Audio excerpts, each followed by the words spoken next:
Hello students, और एक question लिखा है। क्वेश्चन हम पढ़ते जाएंगे, साथ ही साथ एक ड्राइंग भी ड्रॉ करते जाएंगे। क्वेश्चन पे बोला गया the angle of elevation of the top of A tower. मतलब एक टावर है, हमने ड्रॉ कर लिया एक टावर है।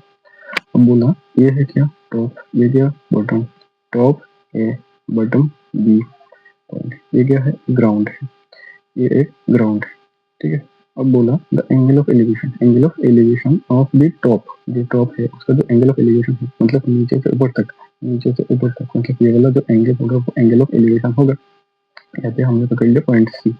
तो एंगल ऑफ एलिवेशन जो है of A tower from A point on the ground, मतलब ये ग्राउंड है, ग्राउंड का कोई भी एक पॉइंट हमें लिया सी से, जो टॉप है ए का जो एंगल ऑफ एलिवेशन है, मतलब ऊपर का जो पॉइंट है top, top of the tower, ये वाला टावर का जो एंगल ऑफ एलिवेशन है वो क्या है, angle of elevation is which is 30 metre away, which is 30 metre away from the foot of the tower, मतलब ये वाला टॉप ऑफ द टावर, ये वाला foot of the tower, the point है foot of the tower, foot of the tower से जो point ground के अंदर जो अनदर पॉइंट है उसका जो डिस्टेंस है वो क्या है 30 metre, 30 metre away from the foot of the tower, tower is 30 degree, मतलब जो एंगल ऑफ एलिवेशन था वो क्या था 30 डिग्री था, 30 डिग्री था। Find the height of the tower, मतलब ए बी निकालना होगा हमें, ये वाला निकालना, ये वाला जो लेंथ है ए बी मतलब height of the tower, height of the tower निकालना होगा। ठीक है, चलिए शुरू करते हैं। Let A B equals to height of the tower, जो हमें निकालना है, हाइट ऑफ द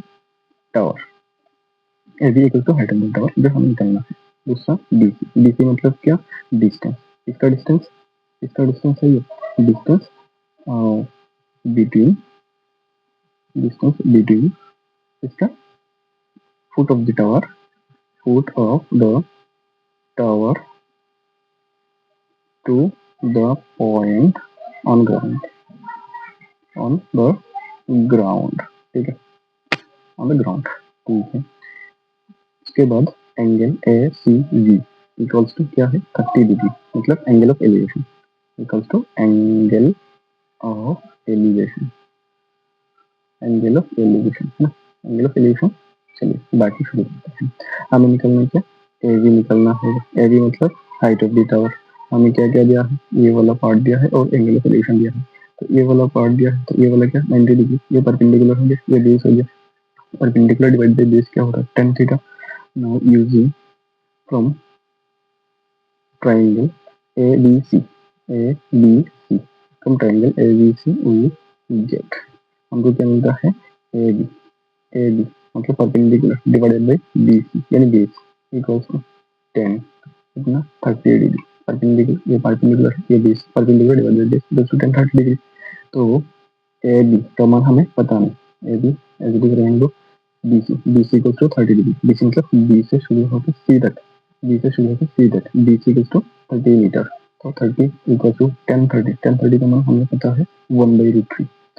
अब ए बी इक्वल्स टू क्या होगा 30 यहाँ पे चला जाएगा, क्रॉस मल्टीप्लाई होने के बाद 30 डिवाइडेड बाई √3, नीचे √3 है, नीचे √3 है मतलब रेशनलाइज करना पड़ेगा। तो 30 नीचे √3 और एक √3 देके मल्टीप्लाई करना पड़ेगा ऊपर नीचे, जब √3 इंटू √3 मतलब ओनली 3, या फिर 30 इंटू √3, 3 से 30 को कर दो 10, तो 10√3 इसका मान है ए बी का मान।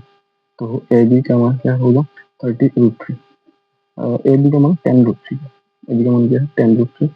तो ए बी क्या था, ए बी था हाइट ऑफ द टावर। तो देयरफॉर हम क्या लिख सकते हैं, therefore height of the tower, height of the tower is 10√3 metre.